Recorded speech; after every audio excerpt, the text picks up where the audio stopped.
मृत्यु के बाद 13 वीक क्यों की जाती है? क्या मृतक की आत्मा 13 दिनों तक घर में ही रहती है? मृत्यु के बाद क्या होता है और आत्मा 24 घंटे के बाद घर क्यों लौट आती है? जानने के लिए वीडियो को अंत तक जरूर देखिए। नंबर 1, मृत्यु से कुछ घंटे पहले पृथ्वी से मनुष्य के सारे संपर्क टूटने लगते हैं और पैर ठंडे हो जाते हैं। नंबर 2, मृत्यु से पहले व्यक्ति को अपना जीवन जन्म से लेकर मृत्यु तक का पूरा फ्लैशबैक की तरह गति में दिखाई देने लगता है। विज्ञान के अनुसार ये सपना 7 मिनट तक चलता है। उसके बाद मस्तिष्क काम करना बंद कर देता है और अंत में व्यक्ति सुनने की शक्ति खो देता है। फिर शरीर का नाड़ी चक्र बंद होने लगता है, जो कि शरीर और आत्मा का मिलन है, जो बंद होने से आत्मा शरीर से मुक्त हो जाती है। नंबर 3, लंबे समय तक शरीर में रहने के कारण आत्मा शरीर को छोड़ नहीं पाती है और कई बार शरीर में प्रवेश करने की कोशिश करती है, लेकिन असफल रहती है। जिस तरह हमारे लिए किसी की मृत्यु को स्वीकार करना मुश्किल होता है, उसी तरह आत्मा भी उसकी मृत्यु को अस्वीकार कर देती है।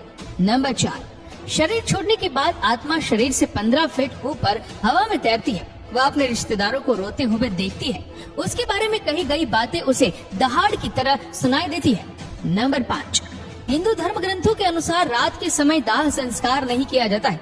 दाह संस्कार सूर्योदय की पहली किरण के बाद ही किया जाता है। यदि किसी व्यक्ति का दाह संस्कार रात के समय किया जाता है तो उसकी आत्मा प्रेत योनि में प्रवेश कर जाती है। उसके बाद आत्मा हमेशा प्रेत योनि में ही भटकती रहती है।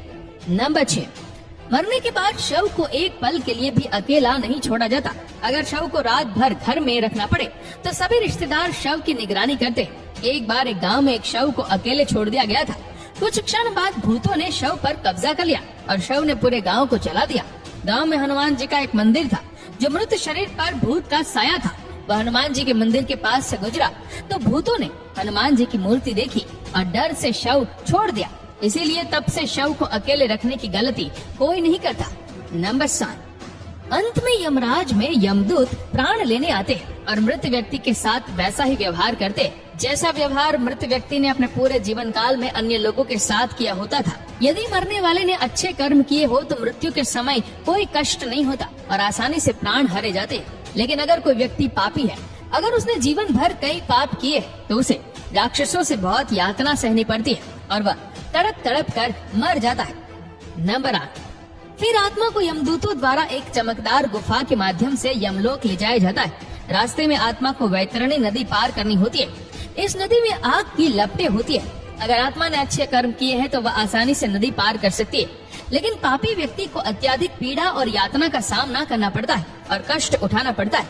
नंबर 9, फिर आत्मा को यमराज के सामने प्रस्तुत किया जाता है। फिर चित्रगुप्त यमराज के सामने व्यक्ति के पाप पुण्य का लेखा जोखा जांचते हैं और उसके कर्मों के आधार पर उसे स्वर्ग या नरक मिलता है। गरुड़ पुराण के अनुसार कुल 36 प्रकार के नरक होते हैं। इन नरकों में चित्रित यातनाएं बहुत भयानक होती है। नंबर 10, यदि कोई व्यक्ति आत्महत्या करके अपने प्राण त्याग देता है तो उसे अधिक कष्ट सहना पड़ता है, क्योंकि उसने जीवन के नियत समय से पहले ही प्राण त्याग दिए। ये शरीर हमारा नहीं है, ये किराए का घर है। इस शरीर को धारण करने से जीवन दुनिया में आता है। जब आत्मा शरीर छोड़ती है तो शरीर नष्ट हो जाता है। मानव शरीर 5 तत्वों से बना है और अंत में 5 तत्वों में विलीन हो जाता है और आत्मा अपने कर्मों के अनुसार स्वर्ग या नरक की यात्रा पर निकल जाती है। नंबर 11, गरुड़ पुराण के अनुसार हमारे वास्तविक जीवन में किए गए कर्म ही व्यक्ति को स्वर्ग या नरक की प्राप्ति कराते हैं। लेकिन यदि कोई साधु, संत या तपस्वी है तो ऐसी पवित्र आत्मा को मोक्ष की प्राप्ति होती है। नंबर 12, सबसे बड़ा सवाल ये है कि हमें ये सब बातें कैसे पता चलती है।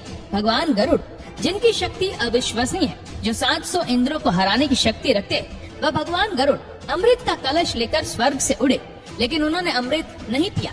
फिर भी भगवान गरुड़ अमर होने का वरदान मिला। गरुड़ भगवान को नहीं पता मृत्यु के बाद क्या होता है, इसीलिए जिज्ञासावश उन्होंने भगवान श्री हरि नारायण से एक प्रश्न पूछा और इस ज्ञान को हम गरुड़ पुराण के नाम से जानते हैं। भगवत गीता में श्री कृष्ण ने कहा है, आत्मा न तो जन्मती है और न ही मरती है। आत्मा केवल वस्त्र की तरह एक शरीर से दूसरे शरीर में जाती है। केवल शरीर नष्ट होता है, आत्मा नहीं। शरीर नाशवान है, आत्मा अमर है। जीवन हमेशा मृत्यु का चक्र है, इसीलिए मरने से पहले मत मरो, मौत से पहले कभी मत मरो। अंतिम समय में राम नाम सत्य है, इसीलिए बोला गया, क्योंकि राम संपूर्ण जीवन का सार है। श्री राम सर्वश्रेष्ठ है, राम सत्य है।